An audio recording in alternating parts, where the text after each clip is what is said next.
He has resigned the service, and this has happened after the high-powered committee asked and got him to leave on effect of certain allegations by the CVC. And in his resignation letter sent to the DOPT, he said that he be treated as deemed superannuated with immediate effect.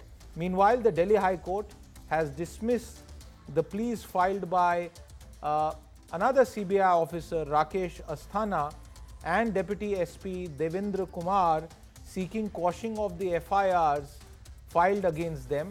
The court has asked the CBI to finish the investigation on them within a period of 10 weeks. To discuss the issue in detail, we are joined by Vikram Singh, ex-DGP of Uttar Pradesh, Shantanu Sen, former Joint Director of the CBI, journalist Girja Shankar Kaura, special correspondent with the Tribune, and my colleague, senior editor Vivek Avasthi. But let's listen into a reaction or two earlier on this matter. Legally speaking, a director cannot be moved out or transferred by anyone, including the government, but as per law, section 4B, within bracket 2 of the DSPE Act, is only the high powered committee which can take any decision in the matter regarding his transfer. Okay, let's focus on Alok Verma's shock resignation. He was reinstated Tuesday, removed on Thursday, and on Friday he virtually threw in the towel. And if you read his letter to the DOPT, one of the key points that he has said that the decisions made yesterday will not just be a reflection on my functioning, but will become a testimony on how the CBI as an institution will be treated by any government through the CVC, who is appointed by majority members of the ruling government. This is a moment for collective introspection, to state the least. I want to begin on that note with Mr. Vikram Singh. Sir, the letter that Alok Kumar Verma, his resignation letter actually, and the point that I just read out, how significant is this? Has Mr. Verma upheld propriety, that if he were to be accused in any manner, he has stepped aside, not just stepped aside, but has left the service? Your own reactions on this, sir? Firstly, I would presume that this is a conditional resignation, and conditional resignations are never accepted. More so when you're casting aspersions on the High Power Committee and those who appointed you on that position. If there has to be resignation, it's just two lines. For personal reasons or for other reasons, I would not like to continue in service. But to add to your wisdom and contribute 20 days before your retirement does not add up at all. There's always a best way of doing things. There's an honorable way of doing things. I would say that this is not an honorable way of putting in your papers. Okay, this is not an honorable way of putting in papers. Shantanu Sen, as a former senior officer of the CBI, I want to take the point that Mr. Vikram Singh raised, and I will add the line and read that line which Mr. Singh alluded to, which was that the undersigned is no longer Director CBI and has already crossed his superannuation age for Director General Fire Services, Civil Defence and Home Guards. Accordingly, the undersigned may be deemed as superannuated with effect from today. What is your own reading of this letter? What are the grounds on which Mr. Verma has told the DOPT that the undersigned may be deemed as superannuated with effect from today? Is this a case of superannuation or a clear-cut resignation? Because technically speaking, he had superannuated at the age of 60.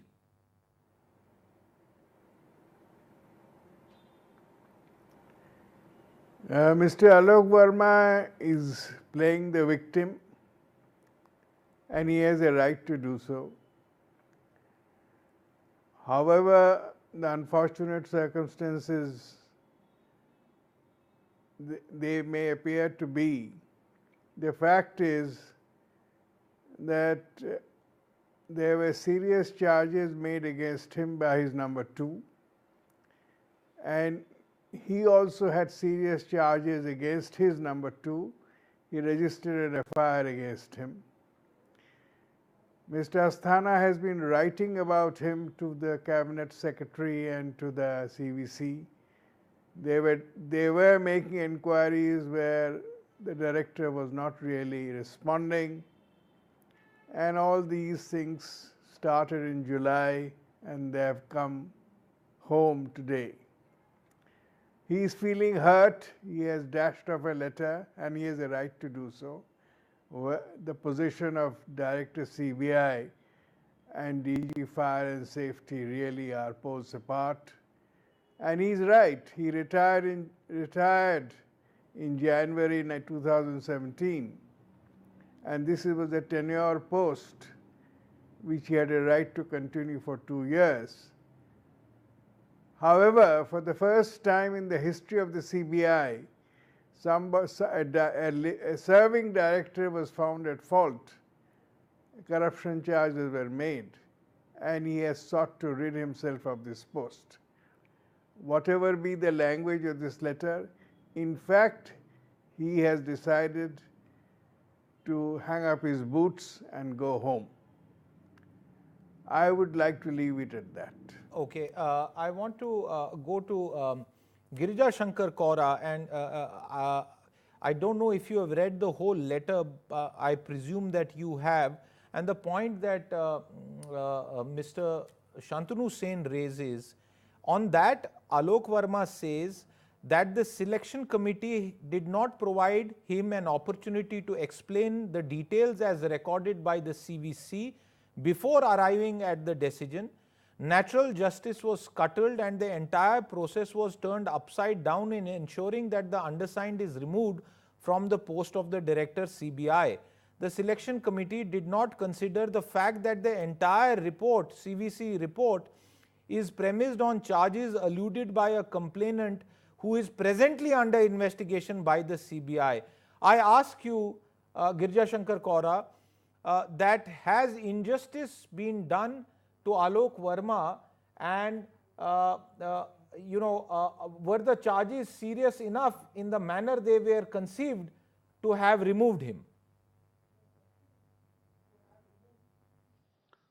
See, I would say here that the entire process of removing Mr. Verma is very flawed, because it comes from the office of the Prime Minister himself being involved.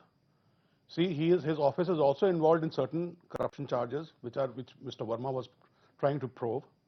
And now that he has been removed, and I feel that the Prime Minister should have recused himself from the meeting yesterday, whatever the committee meeting, and should not have been part of it. Now he directly gets involved in this, and I feel Mr. Verma should have been given a chance to present his side of the case, which has not been done. And he's been summarily removed without giving him any reasons and sent to a place which is not really worthy of him, for initially because it was the Prime Minister's office who has chosen him for this post itself. A journalist colleague here believes that that because of certain allegations or unconfirmed reports, the Prime Minister himself should have recused himself from this committee. The Chief Justice was not there, Justice Sikri was there. Do you agree with this line of reasoning?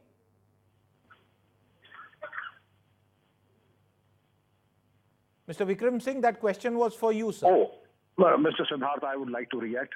By that token, nobody in this country would be able to dispense justice or conduct an inquiry. The High Power Committee is something that it is not a court-martial proceeding, and the inquiry part, it's not an inquiring body too. The inquiry part was conducted by the CVC, and the job of the High Power Committee was only to examine the depth of evidence produced before it. It is not, I repeat, it is not for the high-powered committee to recuse itself on frivolous and flimsy grounds. The allegation that the person who leveled allegation himself has a clouded past, the antecedents of the complainants do not come into the picture. The worst criminal, even a person who's in jail, can raise allegations, and those allegations will have to be inquired into as per mandated by the rule of law and as is the procedure, either in the CRPC or in the manual of government orders.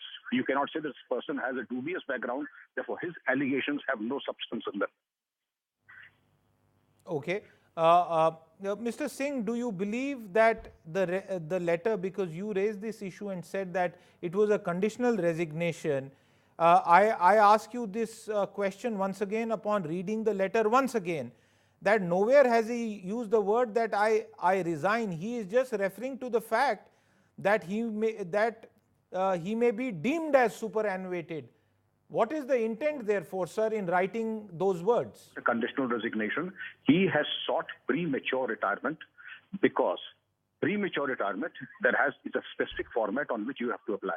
But the covering letter, I think, would feel that this is the covering letter of a premature retirement, and the prematurity extends to only about 20 days and maybe about 10 working days. Okay. Now, resignation is a different ballgame, and premature retirement is something else. Anybody at the age of 50 can submit premature retirement application, and Alok Verma has submitted it 20 days before.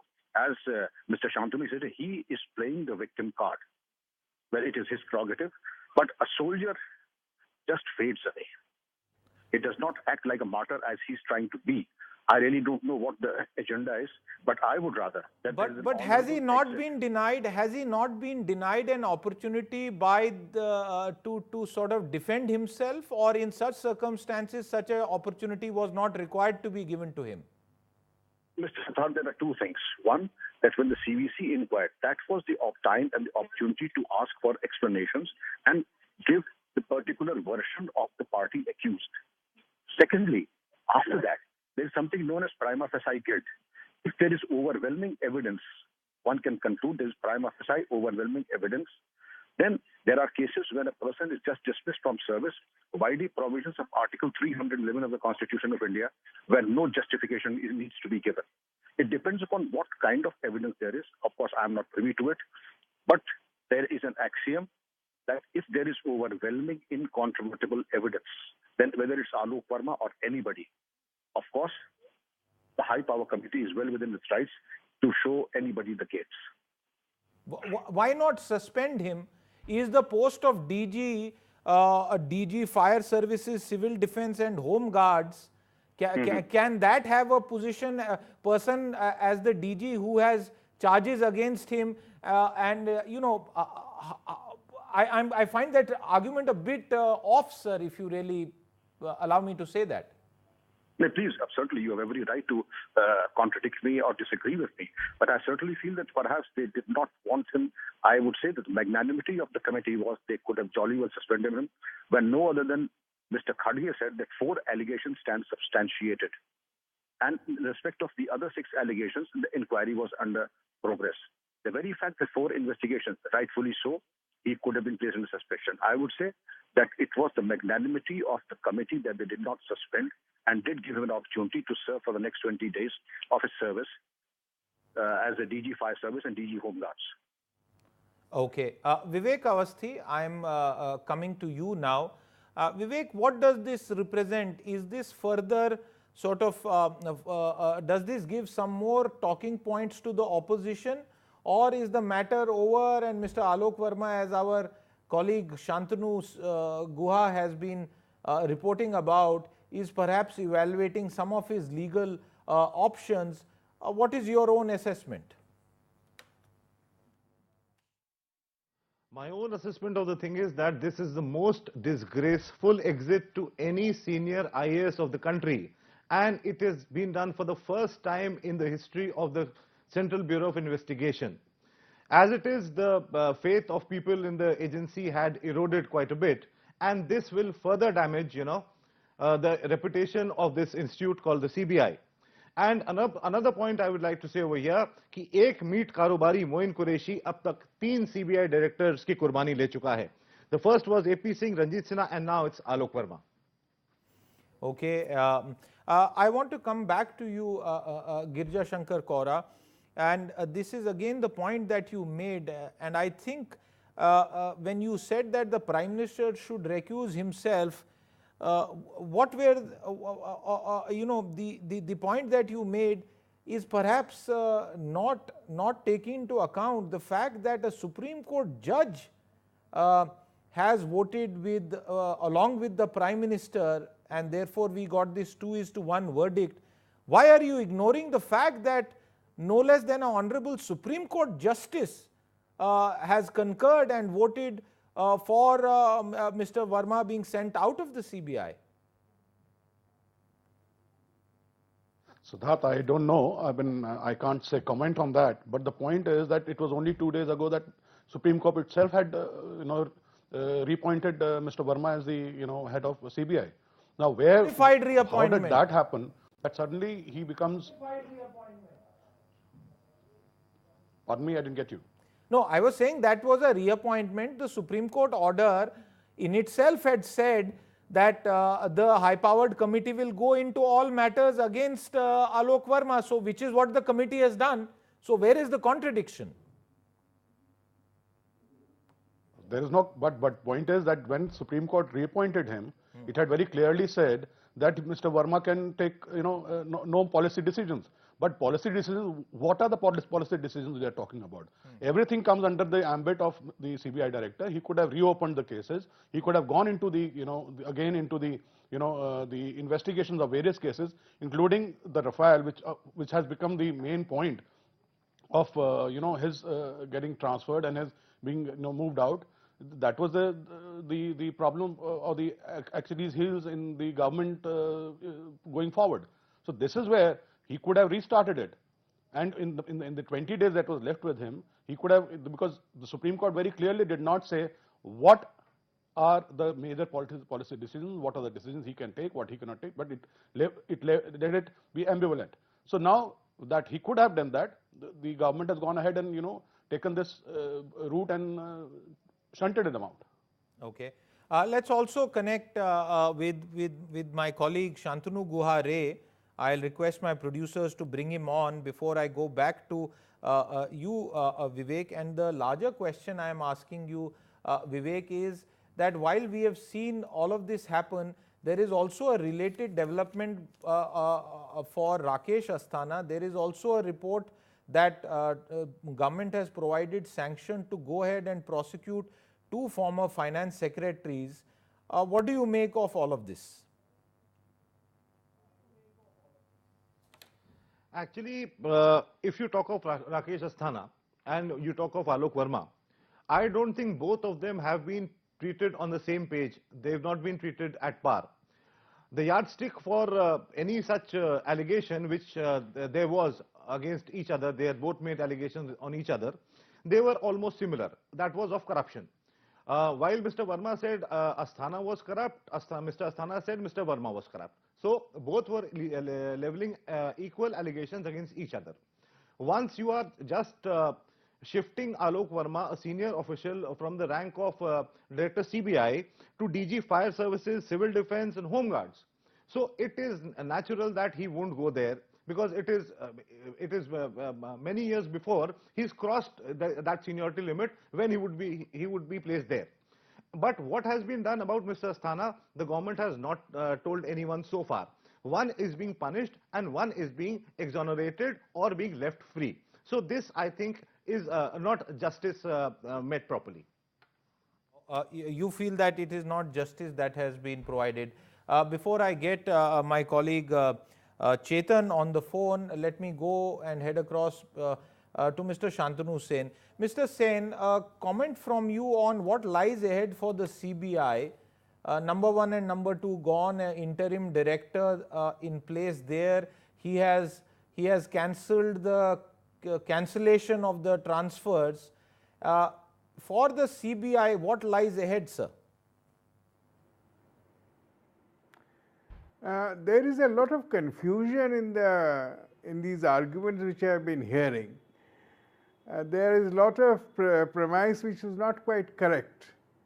The first premise is the action of the select committee is in accordance with the Supreme Court orders.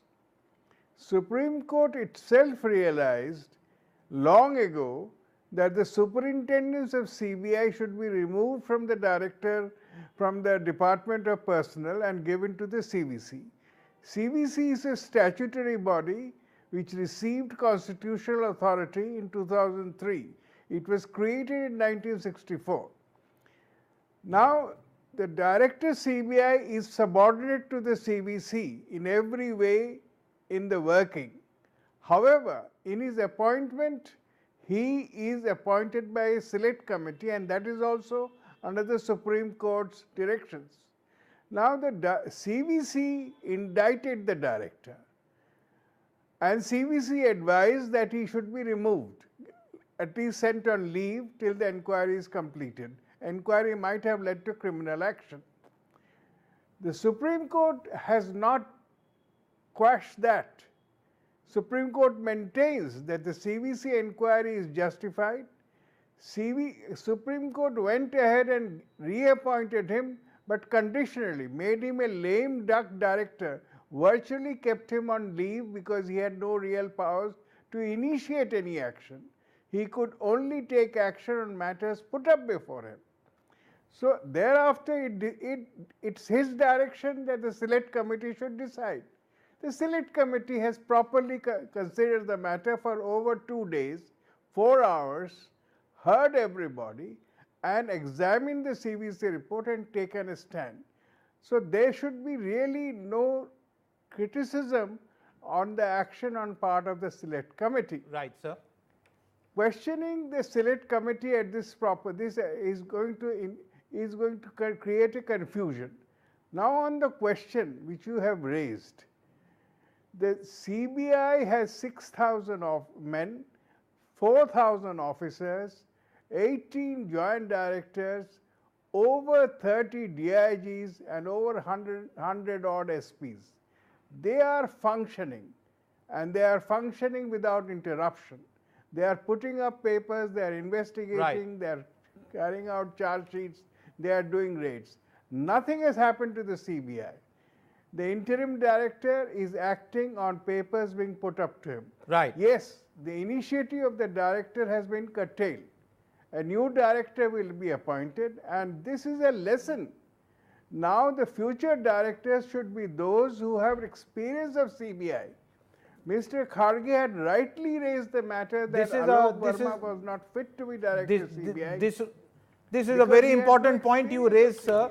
This is a very important point that you raised, that perhaps an experimentation to have someone who doesn't have experience in the CBI, that experiment has failed.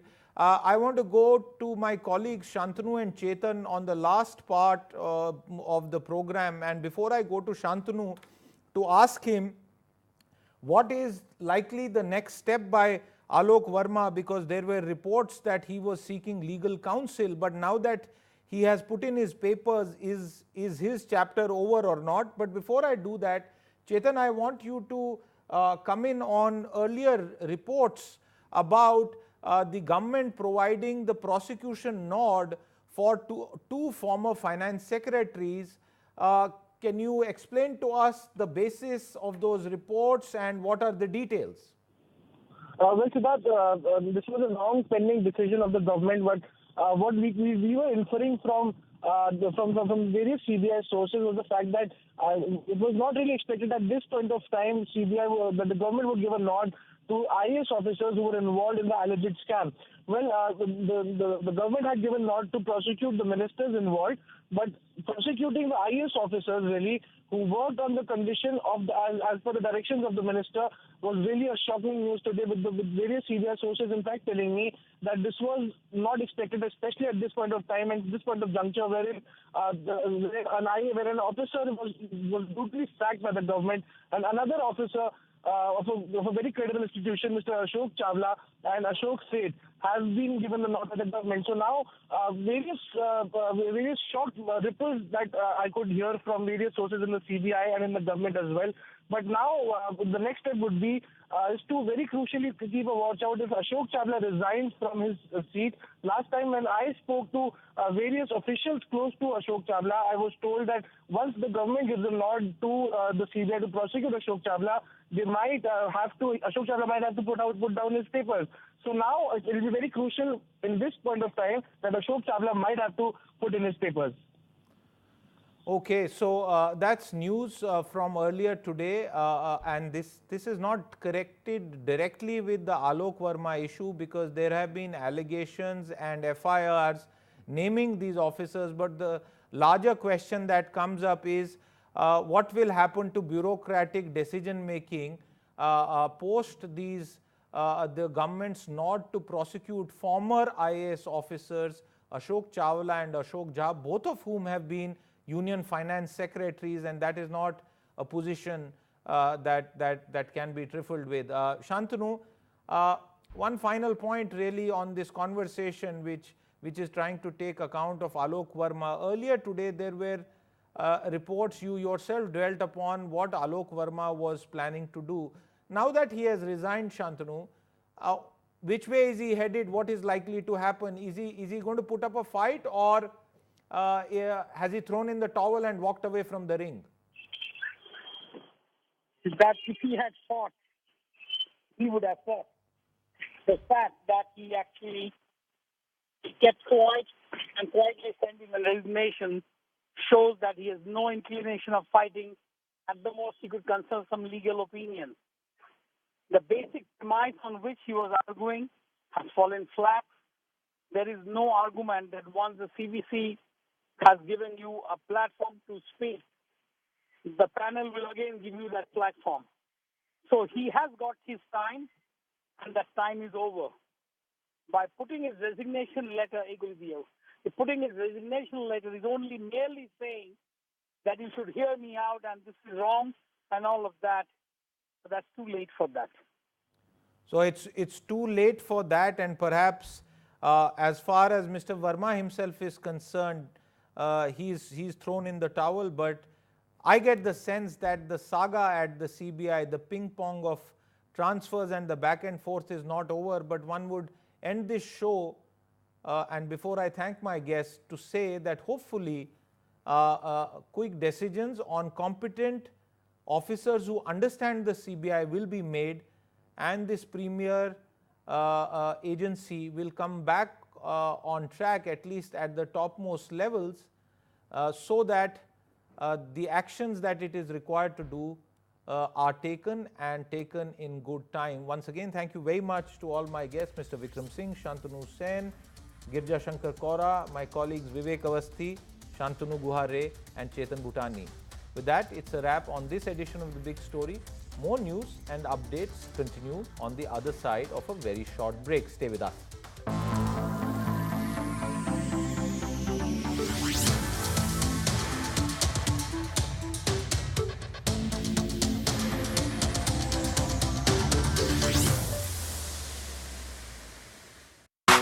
It's a call you don't want to miss. The stock you want to trade. What does the chart hold for you? Today's bets, weekdays at 8:30 a.m. Only on Business Television India. An insurance policy that covers you against injury due to an accident, a single policy covering death, loss of limbs and eyes, permanent and partial disablement, temporary disablement and medical expenses as optional cover. Presenting National Insurance's Personal Accident Insurance Policy. National Insurance, trusted since 1906. अरे नहीं साहब, हम donation 2000 से ज्यादा cash में नहीं लेते। Sorry sir, 20,000 से ज्यादा का नकद में लेन देन हो ही नहीं सकता। आखिर प्रॉपर्टी का सवाल है। क्या मैडम, ऑनलाइन पेमेंट कीजिए ना। एक दिन में 2 लाख से ज्यादा नकद लेना गलत है। बिजनेस के खर्चे में कैसे डाल दूं मैम? 10,000 से ज्यादा कैश देना नहीं चलता है। हम कैश में ट्रांजैक्शन नहीं करते हैं, क्योंकि देश के प्रति हम जानते हैं अपनी जिम्मेदारी। Come on India, go cashless, go clean.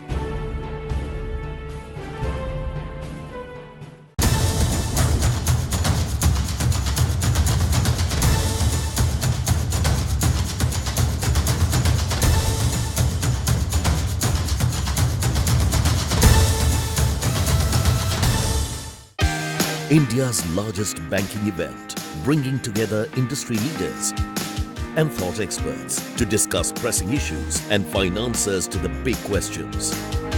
Business Standard Annual Banking Forum 2018, Saturday at 5:30 p.m, Sunday at 1:30 p.m, only on Business Television India. Most smokers know about smoker's cough, the body's way of telling you something's wrong. But a persistent cough for 2 weeks or more may be a sign of something more serious. A cough, if left untreated, can lead to TB. Smokers have an increased risk of TB and of dying from it. Others exposed to your smoke also share these risks. Every beady cigarette brings you and those around you closer to TB.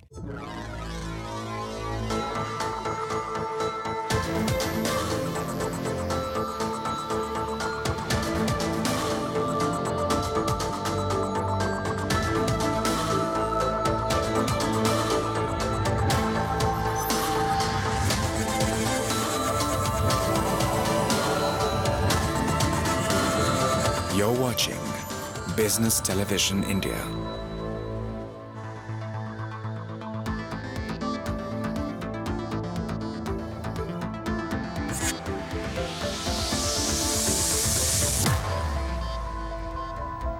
A very warm welcome. You are watching Markets Next Week. I'm Nivjita Ganguly, and this is your show where we tell you about all the trends in the week gone by. It was quite a range-bound